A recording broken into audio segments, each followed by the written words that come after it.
everyone, welcome to Foresights TV with me Anjali. Connectivity projects play a crucial role in landlocked Central Asian countries. One such project is the China-Kyrgyzstan-Uzbekistan Railroad, which aims to enhance regional trade and transportation links. However, this ambitious railway project also brings about major concerns, particularly the lack of transparency and potential imbalances in its benefits. Let's delve into who will truly benefit from the China-Kyrgyzstan-Uzbekistan Railroad and why it is important to address the challenges it presents. Here's a special story from Foresights TV.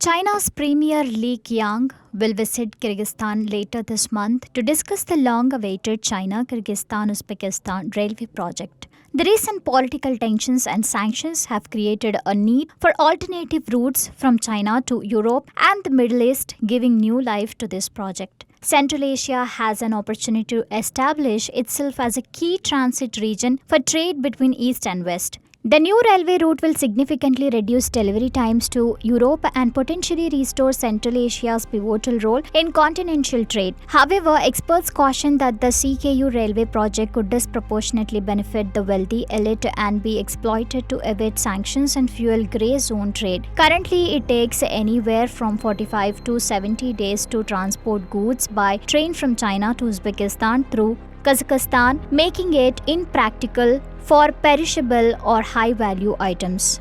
Traders also face the challenge of high transportation costs via railway and air transport. These costs, coupled with state duties on goods exported from China to Uzbekistan, pose significant hurdles for businesses. To address these issues, the proposed CKU railway route of approximately 450 kilometers will pass through Kashgar, Torughat, Arpa, Makhmal, and Jalalabad, despite the challenging mountainous terrain. If successfully built, this route is expected to reduce delivery times to Europe by at least a week.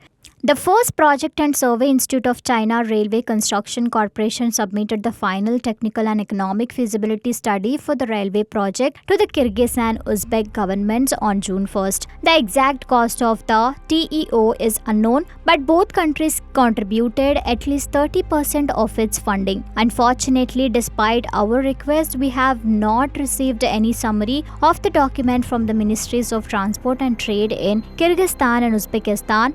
The state enterprise national company Kyrgyz Temir Zolu and JSK Uzbekistan Temir Yolari, responsible for the project, have not shared any details about the TEO. This lack of transparency raises concerns about the project's viability and environmental sustainability. Central Asia, known for its semi-arid climate and susceptibility to earthquakes, experiences regular natural disasters with significant risk. The region is highly vulnerable to climate change, and in 2008, Kyrgyzstan was devastated by a 6.6 magnitude earthquake that destroyed Nura village. Another risk is associated with the main rivers in Central Asia, the Amu Darya and Sair Darya, which can overflow and cause damage to infrastructure, settlements, and agricultural land. Failing to address these risks promptly could result in substantial costs. There is also concern about the potential displacement of local communities due to the construction of the railroad. The true extent of the impacts on archaeological sites, livelihood, water sources, and waste management cannot be accurately assessed until the Kyrgyz government releases the feasibility report. Access to this report is necessary to fully understand the potential consequences. This year, a trilateral meeting was scheduled where officials from China, Kyrgyzstan, and Uzbekistan could discuss financing options for the railway.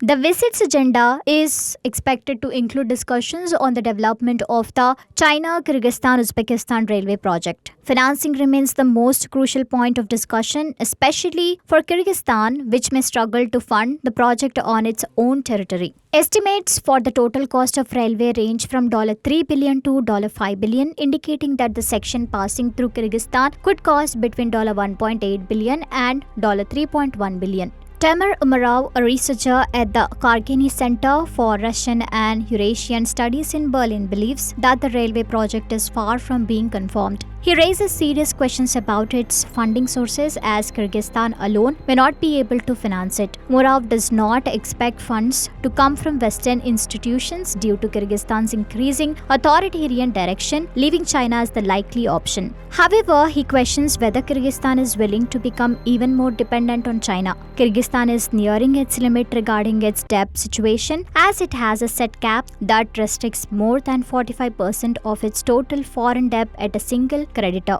Currently, the country's debt to China accounts for 39% of its overall external debt, approaching that limit. Over the next 5 years, Kyrgyzstan faces significant annual debt repayments of Rs 400 to 460 million, with about half of it allocated to repaying loans from China's Export-Import Bank. The railway has the potential to lower transportation costs for goods, which could contribute to the growth of trade relations and the economies of the three countries as a whole. However, Tamer Umarov believes that the project will not be groundbreaking, pointing out that 98% of trade currently occurs through sea routes. As a result, the railway's impact will be limited to establishing connectivity between China and Uzbek businesses. Nevertheless, if the necessary infrastructure can be developed alongside the railway, it could still bring significant benefits to the economies of Central Asia.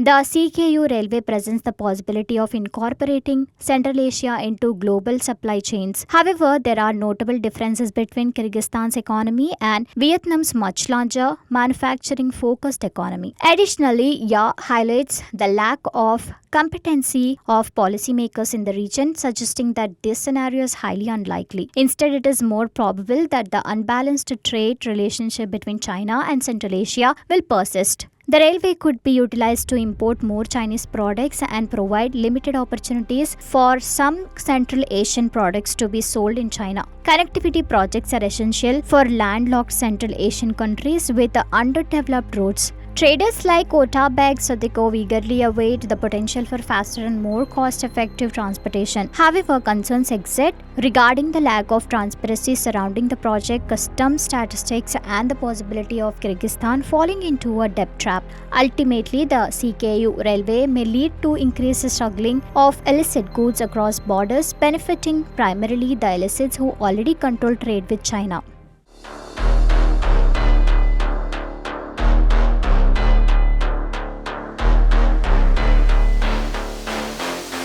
The China-Kyrgyzstan-Uzbekistan Railroad brings both opportunities and concerns for the region. While connectivity projects can be transformative for landlocked Central Asian countries, it is essential to address transparency issues and ensure equitable distribution of benefits. Central Asian nations, China, and transit countries all have the potential to reap significant advantages from this ambitious railway project. By fostering regional cooperation, ensuring transparency, and promoting inclusive development, the China-Kyrgyzstan-Uzbekistan Railroad can truly become a catalyst for economic growth and connectivity in Central Asia. Thank you for watching Foresights TV with me, Anjali.